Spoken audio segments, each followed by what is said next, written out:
পূর্ণিমা তালুকদার চ্যানেলে। এখন আমরা বাজার যাচ্ছি, এখন বাজে দুপুর 12টা। আমাদের ইচ্ছে হলো এখন মাছ খাবো, তাই আমরা বাজার যাচ্ছি। বাজারে গিয়ে দেখি আদৌ মাছ পাওয়া যায় কিনা।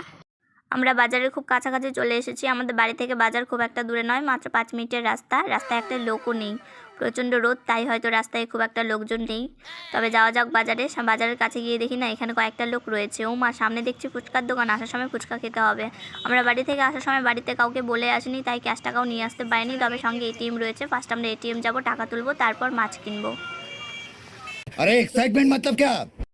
এখন আমরা এটিএমে চলে এসেছি, টাকা তুলবো, তারপর হচ্ছে বাজারে যাব। প্রচণ্ড রোদ থাকার কারণে এটিএমের সামনে ভিড় নেই। যাই হোক, বাঁচা গেল। কম ভিড় থাকায় ভালো, বেশি ভিড় থাকলে পরে আমাদেরই দেরি হতো। তো ভাই চলে গেছে এটিএমে, টাকা তোলা শেষ। এখন আমরা যাচ্ছি হচ্ছে বাজারে। প্রচণ্ড রোদ, মোবাইল ধরতে প্রবলেম হচ্ছিল, বুঝতে পারছিলাম না মোবাইলে আদৌ আমাকে দেখা যায় কিনা। যাই হোক, অবশেষে দেখলাম যে না, ভালোই দেখা যায়। আমাদের পুন্ডিবাড়িতে একটি বিখ্যাত নদী রয়েছে, সেটি হলো খুঁটামারি নদী। অনেক দিন থেকে নদীতে আসি না, তাই ভাবলাম যখন এসেই পড়েছি একটু নদীর জল টল ছুঁয়ে টুয়ে যাই। তারপর আমাদের নদীও দেখা হয়ে গেল। এখন আমরা বাজারে যাব। তো বাজারের উদ্দেশ্যে চলে এসেছি, বাজারেও পৌঁছে গেলাম। এখন দেখছি যে না, আমাদের কপালে মাছ রয়েছে, অনেকগুলো মাছ। যাই হোক, আমরা তো বাঙালি, খুঁটে খুঁটে যেটা ভালো মাছ হবে সেটাই নেব। পুরো মাছ বাজারটা ঘুরে দেখা হয়ে গেছে, কোথায় কোথায় ভালো মাছ সেটাও দেখে ফেলেছি। এবার হচ্ছে আমরা মাছ নেব।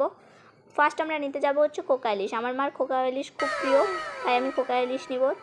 ভাই আবার বাটা মাছটা খুব ভালোবাসে, তার জন্য ভাইকে বলেছি যে তুই বাটা মাছটা নিয়ে আয়, আমি এদিক থেকে কোকা ইলিশটা নিয়ে নিচ্ছি, তাহলে তাড়াতাড়ি হবে। ভাই চলে গেছে মাছ আনতে। যাই হোক, এই দাদার হাতের স্পিড খুবই ভালো, আমি বলেছি তাড়াতাড়ি দিতে, উনি তাড়াতাড়ি করেছেন। মাছ নেওয়া হয়ে গেছে, ভাইও চলে এসছে বাটা মাছ নিয়ে। এখন হচ্ছে মাছ নেব, নিয়ে তারপর রুই মাছ নিতে হবে। আমার ছোটো কাকি আবার রুই মাছ খেতে খুব ভালোবাসে, 3 জনে 3 রকমের মাছ নিতে হবে। যদি আমাদের জন্যই শুধু নিয়ে যায় তাহলে ওরা রাগ করবে। যাই হোক, কাউকে বলে আসেনি, ওদের মন পছন্দেরও তো ব্যাপার আছে, যাতে খুশি হয় সেই ব্যবস্থাও করতে হবে। আমাদের রুই মাছও নেওয়া হয়ে গেল। এখন আমরা বেরোবো হচ্ছে সবজির উদ্দেশ্যে। মাছ তো খালি খালি খেলে হবে না, সবজি নিতে হবে। এখন আমরা সবজি নিতে চলে যাব, অনেকটা দূর সবজি বাজার মাছ বাজার থেকে। তো চলি। ভাই তো একদম পুরো স্পিডে হাঁটা শুরু করে দিয়েছে, আমি আবার অত তাড়াতাড়ি হাঁটতে পারি না। ভাই চলে গেছে আমাকে পিছনে ফেলে।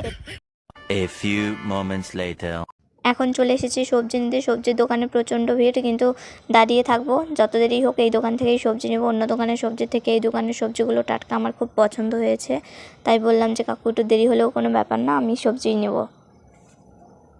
প্রায় 10 মিনিট থেকে দোকানে দাঁড়িয়ে আছে। এখন ভাবলাম না, এভাবে আর হবে না, আমাকে অন্য কিছু বুদ্ধি খাটিয়ে তাড়াতাড়ি করতে হবে। তারপর এত এত এত এত বক বক করা শুরু করলাম যে কাকু বিরক্তি হয়ে বলল যে যা, তোকে আগে দিয়ে দিচ্ছি। তারপর আমি বললাম আমার কি কি লাগবে, তারপর কাকু সেগুলো প্যাক করে দিতে থাকলো। আমি সবজি দেখলাম, টাটকা শসা, লঙ্কা, ফুলকপি কী কী নেওয়া যায় বললাম, তারপর প্যাক করে ভাইয়ের কাছে দিয়ে দিল। এখন আমরা চলে যাচ্ছি পান সুপারি আনতে।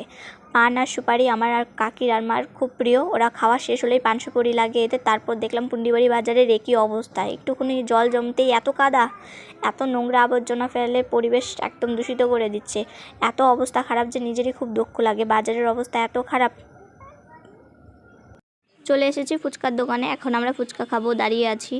আগে যারা ছিল তাদের খাওয়া শেষ, তারা এখন জল খাচ্ছে, তারপর আমরা খাবো। ফুচকার দোকানে গিয়ে দাঁড়িয়ে থাকতে একদমই ভালো লাগে না, শুধু মনটা বলে কখন খাবো কখন খাবো। আর ফুচকা খাওয়ার সময় আমি হয়তো ভিডিও করতে পারবো না, কারণ মোবাইল ধরার কোনো লোক নেই। ফুচকা খাওয়ার সময় ডিস্টার্ব হলে আমারও ভালো লাগবে না, আর তোমাদেরও ভালো লাগবে না। যাই হোক, ভাই ফুচকা খাচ্ছে। ভাইয়ের ফুচকা খাওয়া দেখে আমার আর তর সইছে না, এবার আমিও ফুচকা খাবো। ফুচকা খাওয়ার সময় কেউ ডিস্টার্ব করলে ভালো লাগে না।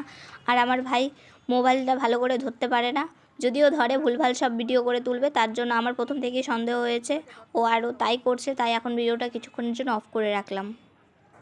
এখন আমরা চলে যাচ্ছি বাড়ির দিকে। আপনারা দেখতেই পাচ্ছেন ভাইয়ের হাতে সব সবজি মাছ টাছ দিয়ে দিয়েছি। ওকে বলেছি যে তুই হাতে থাক, আমি তোর ভালো করে একটা ভিডিও করে দেবো, তাই ও কোমর দুলিয়ে দুলিয়ে হাঁটা শুরু করে দিয়েছে। ফুচকা খেয়ে খুব ঝাল লেগে গেছে। এখন আমাদের বাজার টাজার করা শেষ, এখন আমরা বাড়ি যাব।